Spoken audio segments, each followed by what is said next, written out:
حضرت صلی اللہ علیہ وسلم نے ارشاد فرمایا ما من ایام العمل الصالح فیہن احب الی اللہ من هذه الایام العشر، کوئی دن ایسا نہیں جس میں عمل صالح اللہ کے یہاں ان 10 دنوں سے زیادہ محبوب ہو، یعنی ذو الحجہ کی 10 دنوں سے۔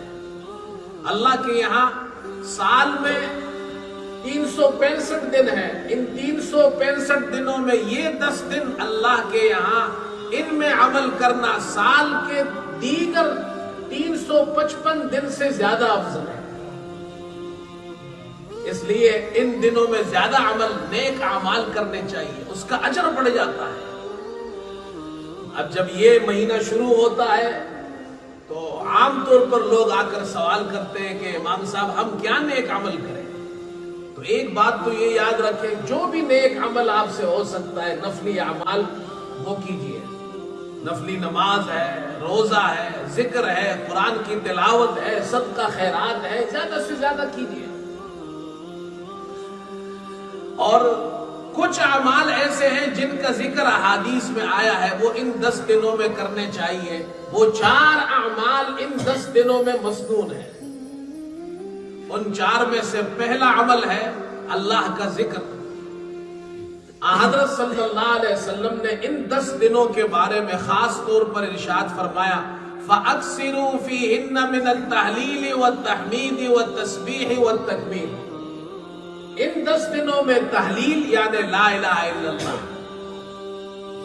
اور ان 10 دنوں کے اندر تحمید یعنی الحمدللہ، تسبیح یعنی سبحان اللہ، اور تکبیر یعنی اللہ اکبر، یہ کثرت سے یہ ذکر کیا کرو۔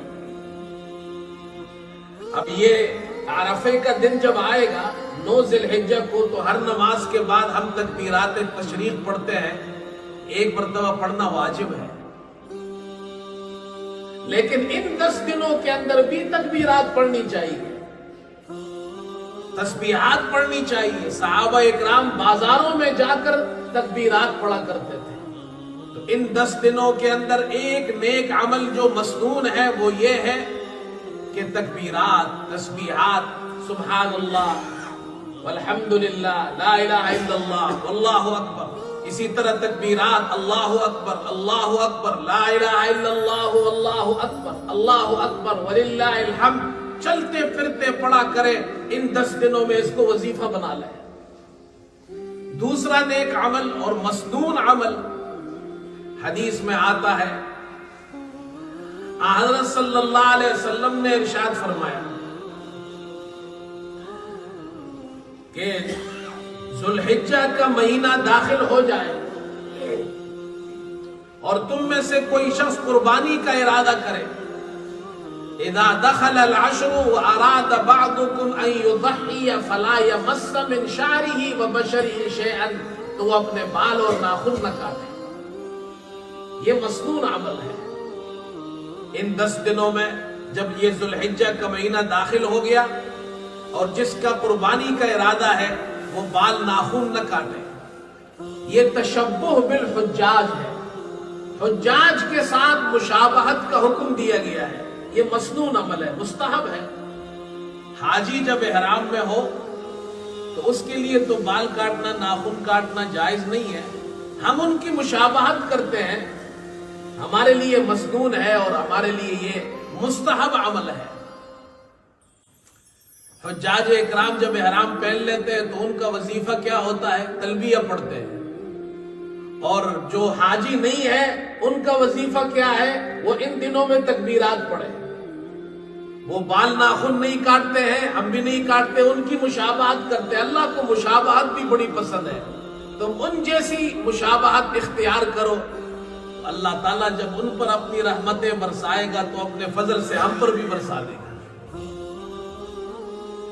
لیکن سوال یہ پیدا ہوتا ہے، بعض لوگ یہ پوچھتے ہیں کہ جی یہ بال ناخن کیوں نہیں کاٹتے؟ تو اس کا جواب دے دیا، حاجیوں کے ساتھ مشابہت ہے۔ پھر وہ سوال کرتے جی حاجی کیوں نہیں کاٹتے؟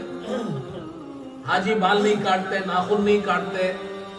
اور اسی طرح جناب پراگندہ بال اور جناب میلے کچیلے کپڑے، اس حالت میں وہ جناب جا کر اللہ کے گھر کا طواف کرتے ہیں، اس کی کیا وجہ ہے؟ حضرات علماء فرماتے ہیں، ہم نے بزرگوں سے سنا ہے، وہ فرماتے ہیں کہ حج یہ عاشقانہ عبادت ہے۔ جو شخص اپنے محبوب کی زیارت کو جائے تو اس کو کپڑوں کی فکر نہیں ہوتی ہے، اسے یہ فکر نہیں ہوتی میرے بال کیسے ہیں، وہ اسی حالت میں اپنے محبوب کی زیارت کے پیچھے جا رہا ہوتا ہے۔ تو حج عاشقانہ عبادت ہے۔ حاجی صاحب بھی اللہ کے گھر کی زیارت کے لیے جا رہے ہیں، وہ عشق اور محبت میں سرشار ہو کر جا رہے ہیں، نہ کپڑوں کی فکر ہے، نہ خوشبو کی، نہ بال کی۔ کہتے ہیں کسی نے مجنوں سے پوچھا، وہ گلیوں کا چکر لگا رہا تھا، کہ تمہاری حالت دیکھو، کپڑے میلے کچیلے ہیں، بال بڑھ گئے ہیں، اور تم جناب گلیوں میں چکر لگا رہے ہو۔ تو اس نے جواب دیا، فرمایا کہ مجنوں صفتم در بدر خانہ بخانہ، مجنوں صفتم در بدر خانہ بخانہ، شاید کے ببینم رخ لیلا ببہانہ۔ میں مجنون در بدر ٹھوکرے اس لیے کھا رہا ہوں، خانہ بخانہ کوچہ بکوچہ اس لیے گھوم رہا ہوں کہ ہو سکتا ہے کہ کسی جگہ میری محبوب لیلا کھڑکی کھول لے تو میں اس کی زیارت کروں۔ حاجی صاحب بھی اسی طرح دیوانہ وار بیت اللہ کی زیارت کے لیے جا رہا ہے، اور اس امید میں جا رہا ہے اللہ کی رحمت کی کھڑکی پتہ نہیں کس وقت کھلے گی اور اس کی رحمت کا ایک چھینٹا مجھ پر بھی پڑ جائے۔ تشبہ بالحجاج ہے۔ تیسرا عمل ہے عرفے کے دن روزہ رکھنا، یہ سنت ہے، حاجیوں کے لیے رکھنا سنت نہیں ہے، جو غیر حاجی ہے ان کے لیے رکھنا سنت ہے۔ حضرت صلی اللہ علیہ وسلم نے فرمایا، صیام یوم عرفۃ احتسب علی اللہ ان یکفر السنۃ التي قبلہ والسنۃ التي بعدہ۔ اللہ تعالیٰ اس عرفے کے روزے کی برکت سے، آپ صلی اللہ علیہ وسلم نے ارشاد فرمایا، مجھے اللہ سے یہ امید ہے کہ اللہ تعالیٰ گزشتہ ایک سال اور آئندہ ایک سال کے گناہ معاف کر دیتا ہے۔ اور یہ عرفے کا روزہ 9 ذی الحجہ کو رکھنا ہے۔ اب ہمارے یہاں آج دوسری ذی الحجہ ہے، جس طرح سعودیہ میں ہے، لیکن پاکستان میں آج پہلی ذی الحجہ ہے، ایک دن کا فرق ہے، تو وہ اپنی تاریخ سے رکھیں گے۔ بعض لوگ کہتے ہیں کہ جس دن وقوف عرفات ہو اس دن رکھنا چاہیے، تو اس کا تعلق ذی الحجہ کی 9 تاریخ سے۔ آپ کے ملک میں جب 9 تاریخ ہو تو آپ کو رکھنا ہے، وقوف عرفات اس سے تعلق نہیں ہے۔ بات سمجھ میں آ گئی؟ جو آپ کے ملک میں چاند کے حساب سے 9 تاریخ ہے اس کو رکھنا ہے۔ اس کی وجہ یہ ہے، بعض لوگ یہ کہتے ہیں کہ جی آپ صلی اللہ علیہ وسلم نے فرمایا عرفے کے دن روزہ رکھو، تو جب وقوف عرفات ہو، چاہے آپ کے ملک میں تو 9 تاریخ نہ ہو، 8 تاریخ ہو، آپ رکھیں، یہ درست نہیں ہے۔ اس لیے کہ ایک حدیث میں ابو داؤد کی روایت ہے، حضرت صلی اللہ علیہ وسلم کے بارے میں آتا ہے، ان رسول اللہ صلی اللہ علیہ وسلم کان یصوم 9 من ذی الحجہ۔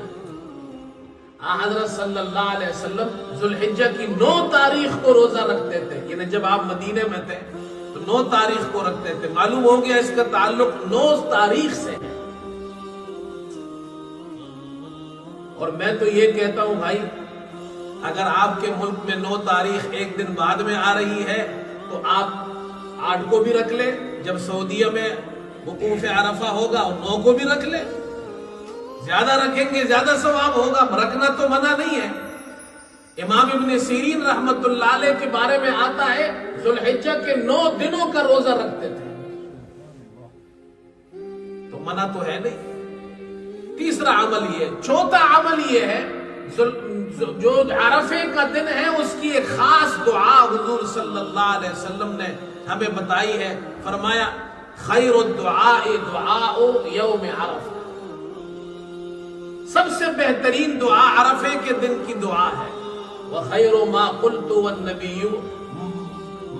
وَالنَّبِيُّونَ مِن قَبْلِ، اور میں نے اور مجھ سے پہلے نے جو دعا مانگی ہے اس میں سب سے بہتر دعا یہ ہے، لا الہ الا اللہ وحدہ لا شریک لہ لہ الملک ولہ الحمد وہو علی کل شیء قدیر۔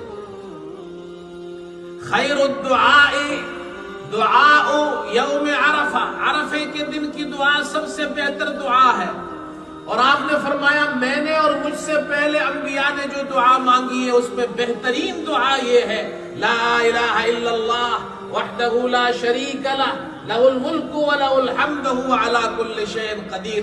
تو 9 تاریخ کو اس دعا کو زیادہ سے زیادہ پڑھا کریں۔ یہ 4 عمل ذوالحجہ کی ان 10 دنوں کے اندر مسنون ہے۔